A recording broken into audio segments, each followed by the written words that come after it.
Last topic है, ये खत्म होने के बाद लेक्चर भी खत्म होगा। डेरिवेटिव्स क्या है, forward future, call option, put option और क्रेडिट डिफॉल्ट स्वैप, ये क्या चीजें हैं समझते हैं। सबसे पहले डेरिवेटिव चीज क्या है। डेरिवेटिव मतलब कि वो अपनी कीमत किसी और जगह से डिराइव करता है। फॉर एग्जाम्पल पार्टिसिपेटरी नोट हमने बोला, वो ऑफशोर डेरिवेटिव इंस्ट्रूमेंट है। उसी प्रकार मान लो अमेरिका के अंदर ये एक रिटेल बैंकर या कमर्शियल बैंकर लोगों को लोन में पैसा देता है होम लोन खरीदने के लिए, तो स्वाभाविक है इन लोगों ने इसे सिक्योरिटी के रूप में लोन पेपर्स पे साइन किया होगा कि अगर हम ईएमआई ना भरे तो आप हमारी ये घर जब्त कर लीजिएगा। तो इस प्रकार ये लियोनार्डो के पास बहुत सारे लोन पेपर्स हैं। वो सारे लोन पेपर्स अगर वो टॉम क्रूज को बेच दे और टॉम क्रूज वो सारे लोन पेपर्स एक बाजू रख के उसके अनुपात में नई सिक्योरिटीज इश्यू करे, ये बोल के कि मॉर्गेज बैक सिक्योरिटीज से कि लोन पेपर यहां से साइन होके आए हैं और सबने बोला है कि हम आपको 12% ब्याज देंगे जो लोन लिया है उसके ऊपर, और टॉम क्रूज उसके अनुपात में नई मॉर्गेज बैक सिक्योरिटी इशू करे और बोले कि मैं आपको इन सारे इन्वेस्टर्स को कि मैं आपको 10% ब्याज दूंगा और बीच में मेरा ये तो कमीशन में ज्यादा है। तो इस प्रकार से जो नया इशू किया जाए सिक्योरिटीज को, क्या ये एक प्रकार से डेरिवेटिव इंस्ट्रूमेंट है। क्यों? इस मॉर्गेज बैक सिक्योरिटी की असल कीमत क्या है, वो सारे लोन पेपर्स और लोन पेपर्स के ऊपर वो जो सारे घर बने हैं। वो जो सबप्राइम क्राइसिस हुआ तो हमें पता है ये सारे होम लोन के अंदर ओनर्स सबप्राइम बोरोवर्स थे, मतलब ईएमआई नियमित रूप से नहीं भरा, अचानक से सारे लोगों ने नहीं भरा, मकान आपने जब्त कर लिए। रियल एस्टेट में भी ये ओवर सप्लाई हो गया, ऐसे जब्त हुए मकानों का, तो आप ऑक्शन करने जाओगे तो पैसा रिकवर नहीं कर पाओगे क्योंकि मकानों के दाम बहुत गिर गए हैं। और ऐसे केस में जब ऊपर से पैसे का फ्लो बंद हो गया तो ये मॉर्गेज बैक सिक्योरिटी के अंदर भी इन्वेस्टर्स को पैसा मिलना बंद हो गया और पूरा सबप्राइम क्राइसिस शुरू हुआ। तो अब तक हम जो फाइनेंशियल इंस्ट्रूमेंट की बातें करते थे, दो टाइप के हम बोलते थे। एक तो था डेब्ट जिसके अंदर बॉन्ड डिवेंचर देखा, और इक्विटी जिसमें आईपीओ शेयर की बात करी। लेकिन इसके अलावा एक तीसरा टाइप का भी निकाल सकते हैं financial instrument. These are called derivative instruments, कि वो अपनी वैल्यू कहीं और से लेके आते हैं। फॉर एग्जाम्पल फिजिकल एसेट से लेके आए, हमने ये देखा मॉर्गेज बैक सिक्योरिटी, तो उसकी वैल्यू कहां से आई, वो लोन पेपर और होम लोन वगैरह से, तो होम शॉप मशीनरी वगैरह से। कुछ ऐसे भी डेरिवेटिव इंस्ट्रूमेंट कि मैं नया कुछ इश्यू करूं और उसकी ओरिजिनल वैल्यू मेरे पोर्टफोलियो में कोई शेयर बॉन्ड रखे हैं उसके अनुपात में ये मैं नया इश्यू करूं। उसी प्रकार मान लो जो मेरे पोर्टफोलियो में मैंने इतने डॉलर रखे हैं उसके अनुपात में करता हूं। कमोडिटी, कुछ वीट, ये ऑयल, कोल, ऐसा कुछ, या फिर इवन अदर डेरिवेटिव्स जो रखे उसे खोखे में रखूं और उस डेरिवेटिव के हिसाब से कोई और नया कॉम्प्लेक्स इंस्ट्रूमेंट शुरू करता रहूं। तो these are all called derivative instruments. अब उसके अंदर फॉरवर्ड फ्यूचर वगैरह, फॉरवर्ड कॉन्ट्रैक्ट या फ्यूचर कॉन्ट्रैक्ट, इसका बॉटम फंडा ये रहता है कि कोई चीज खरीदी जाएगी या बेची जाएगी या कुछ चीज एग्जीक्यूट की जाएगी एट अ फ्यूचर डेट, भविष्य में कुछ हम करेंगे। अब इनके बीच में कि ये फॉरवर्ड कॉन्ट्रैक्ट और फ्यूचर कॉन्ट्रैक्ट के बीच में क्या डिफरेंस है, टेक्निकल निकाल सकते हैं कि एक रहता है वो स्टैंडर्डाइज होता है, ये टेलर मेड होता है, उसके अंदर ये ब्रोकर ऐसा करते हैं, इस प्रकार से टैक्स लायबिलिटी बनती है वगैरह। But from UPSC point of view वो उतना महत्वपूर्ण नहीं है, तो समय बर्बाद करने की जरूरत नहीं। बट एक चीज है कि अगर फ्यूचर डेट में हमने कुछ एग्जीक्यूट करना है तो हमेशा कुछ रिस्क रहता है कि भाई ये शेयर का भाव ऊपर नीचे हो गया तो क्या करोगे, महंगाई इतनी आगे नीचे बढ़ गई तो क्या करोगे। तो हमें कुछ इंश्योरेंस भी चाहिए, बराबर ना, अपने इन्वेस्टमेंट पे। तो ये जो हमने इन्वेस्टमेंट पे ये इंश्योरेंस कराया, ऐसे कॉन्ट्रैक्ट को हम बोलते हैं option contracts, to minimize the risk on your forward and future contracts. अब ये दो टाइप के होते हैं option, call option and put option. वो भी डिटेल में नहीं, बस अपने को थोड़ा आइडिया होना चाहिए एमसीक्यू में एलिमिनेट करने के लिए। सबसे पहले हम समझे कॉल ऑप्शन चीज क्या है। कॉल ऑप्शन का मतलब होता है right to buy but there is no obligation to buy. अब ये कैसे काम करता है समझे। मुझे इन्फोसिस के 2000 शेयर खरीदने हैं 3 महीने बाद, और मैं हर एक शेयर की 150 रुपए कीमत देने को तैयार हूं। तो इस प्रकार का अगर मैं कॉन्ट्रैक्ट, आलोकनाथ के पास ऐसे 2000 शेयर हैं तो मैं उसके साथ ऐसा कोई कॉन्ट्रैक्ट बना सकता हूं, फॉरवर्ड फ्यूचर कॉन्ट्रैक्ट, बराबर। अब इसमें मुझे एक रिस्क है। रिस्क क्या है, अगर मान लो उस वक्त जो 150 रुपए हमने स्ट्राइक प्राइस बोला उससे बाजार में कम कीमत में कोई तीसरी पार्टी दे रही हो मुझे शेयर, तो मैं यहाँ पे मेरा लॉस हो जाएगा कि मैंने यहाँ आलोकनाथ से कॉन्ट्रैक्ट कर लिया और फिर मैं क्या करूंगा, बराबर। तो और एक और भी बात हो सकती है कि मान लो उस वक्त शेयर के दाम बहुत बढ़ जाए, 300 रुपए हो जाए, तो आलोकनाथ ही मुझे बेचने से मना कर दे तो भी मेरा काम खराब हो गया। तो इस प्रकार फॉरवर्ड फ्यूचर कॉन्ट्रैक्ट में मुझे अगर रिस्क मिनिमाइज करना हो तो कोई इंश्योरेंस पॉलिसी खरीद के रखनी पड़ेगी। ऐसी एक इंश्योरेंस पॉलिसी जिसे हम बोल सकते हैं कॉल ऑप्शन। कॉल ऑप्शन के अंदर मैं किसी ब्रोकर या मिडलमैन के पास जाऊं, जिसे हम बोलेंगे कॉल राइटर। कॉल राइटर बोलेगा भाई आप चिंता मत करो, मैं आपका काम करवा दूंगा, लेकिन क्योंकि मैं काम करवाऊंगा तो मेरा भी कोई कमीशन प्रीमियम बनता है। वो कहेगा कि मुझे 4,000 रुपये आप दे देना।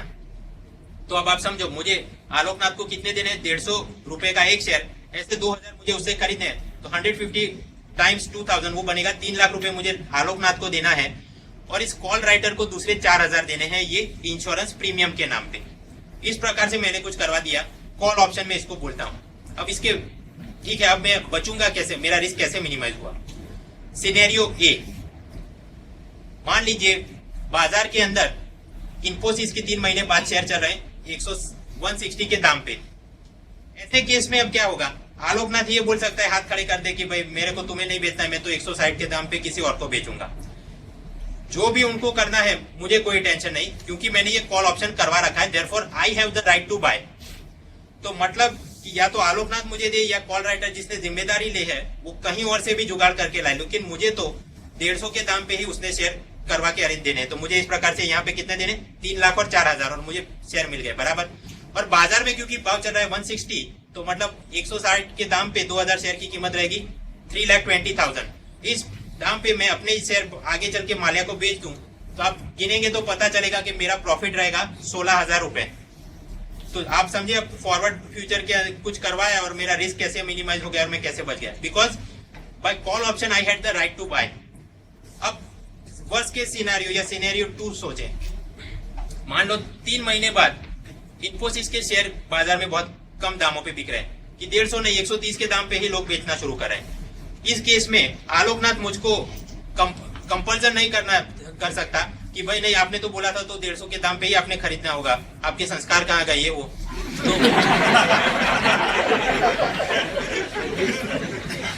इन that case I have no obligation to buy, समझे आप? तो मेरे को उस वक्त आलोकनाथ से खरीदने की जरूरत नहीं है, लेकिन फिर भी ये जो बीच में कॉल राइटर था उसको मुझे 4,000 प्रीमियम तो देना पड़ेगा। और ठीक है, उस हिसाब से मैं 130 के दाम पे खरीदूं किसी और व्यक्ति से, तो 260 लाख में मुझे मिल जाएगा। तो इस प्रकार इस केस में क्या हुआ, मेरा लॉस जो होने वाला था 3 लाख के अंदर, उसके बदले केवल 260 में ही काम खत्म हो गया, तो मेरा लॉस बच गया। मतलब कॉल ऑप्शन से आप क्या समझे? Right to buy, but there is no obligation to buy. और कॉल ऑप्शन में मजा किसको आता है? बायर को कि सेलर को? बायर को मजा आता है। ठीक है, बेसिक फीचर ही एमसीक्यू में याद रखना है। आगे चीज, अगर सेलर को मजा लेना हो तो वो क्या करे? He has to purchase another insurance policy, जिसको हम बोल सकते हैं पुट ऑप्शन। पुट ऑप्शन में क्या चीज है? इसका उल्टा, कि भाई Aloknath will have right to sell but he will have no obligation to sell. मतलब 150 में जो अपना स्ट्राइक प्राइस यही नक्की किया कि भाई 150 रुपए में एक शेयर, ऐसे 2,000 शेयर 3 महीनों के बाद मैं आपको बेचूंगा बराबर। लेकिन उसने भी पुट ऑप्शन मतलब करवाया 4,000 का प्रीमियम देके। तो अब आप समझो कि उस वक्त बाजार में दाम गिर रहे हो और 140 पे सब बेच रहे हो, फिर भी इसको ये तो अपना राइट टू सेल है, 150 के दाम पे ही बेचेगा। सेलर खरीदे नहीं तो जो कॉल राइटर बना है वो जिम्मेदारी लेके खरीदे, मुझे तो अपने पैसे चाहिए। And second thing, there is no obligation to sell. मतलब ये 150 के बदले बाजार में कोई और आदमी 160 200 दे रहा है, तो I don't have obligation to sell you at 150 rupees. I will go and sell that other person, ताकि मेरा और मुनाफा हो जाए। ठीक है, अब याद कैसे रखेंगे? मैं इस प्रकार से याद रखता हूं, मेरे पास ऐसी नटराज की कोई एंशियंट बेशकीमती मूर्ति है करोड़ों रुपए की, स्वाभाविक है मेरे पास है तो I have the right to sell बराबर। लेकिन फिर साधु यादव मुझे फोन करता है कि मैं तो इतने रुपए में दूंगा और दे दो, वरना फिर अंजाम बुरा होगा ये वो। तो मैं फोन को धड़ाम से पटक देता हूं, I put down the phone कि भाई this is my property, I don't have any obligation to sell it to you. समझे? तो मतलब right to sell yes, but there is no obligation to sell. ऐसा जब हुआ, फोन पुट डाउन कर दिया, तो ये क्या बना अपना पुट ऑप्शन। और बस पुट सेट हो गया तो फिर कॉल अपने आप सेट हो जाएगा कि उसका ऑपोजिट रहता है, right to purchase but there is no obligation to purchase. Put option मतलब बेचने की कोई मूड हो तो बेचो, नहीं तो मत बेचो। सेल में उसका उल्टा, कि मूड हो तो खरीदो, नहीं तो नहीं खरीदो। Last thing, credit default swap या फिर CDS। ये क्या चीज है? आलोकनाथ ने किसी कंपनी के बॉन्ड खरीदे तो उसको क्या मिलेगा? इंटरेस्ट मिलेगा कि डिविडेंड? इंटरेस्ट मिलेगा, ठीक है। और अगर कंपनी खड्डे में गई तो लिक्विडेशन के बाद उसको पैसा भी फर्स्ट क्लेम होगा, राइट। लेकिन कोई ऐसी कंपनी हो कि इतनी खड्डे में जाए कि कुछ भी ना मिले, उसका लिक्विडेशन भी हो कि कोई हाथ में पैसा ना आए। और आलोकनाथ को अगर ऐसा कोई टेंशन हो तो टेंशन कम करने के लिए क्या करना पड़ता है, किसी से कुछ इंश्योरेंस खरीद के रखना पड़ता है। तो ऐसे केस में जो बॉन्ड खरीदे है उसके ऊपर आलोकनाथ कोई एजेंट के पास जाके इंश्योरेंस पॉलिसी नहीं खरीदे, जिसको हम बोलते हैं क्रेडिट डिफॉल्ट स्वैप। इस केस में ये कोई धर्मदान नहीं चलता है, आलोकनाथ ने यहाँ पे भी अलग से प्रीमियम भरना होगा। लेकिन मजा ये है, अगर ये कंपनी खड्डे में जाए, लिक्विडेशन के बाद भी रिकवर पैसा ना हो पाए, तो इन दैट केस ये जो अपना बना है सीडीएस राइटर, वो आपको पैसे वापस देगा। क्यों? क्योंकि वो प्रीमियम में आपसे ले रहा है। अब यहाँ तो केवल समझने में आसानी रहे तो मैंने यहाँ LIC का फोटो रखा है, अदरवाइज इन रियल लाइफ ये LIC ऐसा काम, ये तो लाइफ इंश्योरेंस, लेकिन सिक्योरिटी मार्केट में बहुत सारे ऐसे NBFC और ब्रोकर्स वगैरह ये काम करते हैं। तो ये रहते हैं क्रेडिट डिफॉल्ट स्वैप। और ये जो क्रेडिट डिफॉल्ट स्वैप बने उसके अनुपात में और नई सिक्योरिटी भी इशू किए जाते हैं, डेरिवेटिव ने एवरीथिंग, डेरिवेटिव इंस्ट्रूमेंट। और ऐसा पूरा जोड़ जाल करके जो सब प्राइम क्राइसिस बनी तो बहुत सारे फैक्टर रहे थे, क्रेडिट डिफॉल्ट स्वैप भी उसमें से एक था।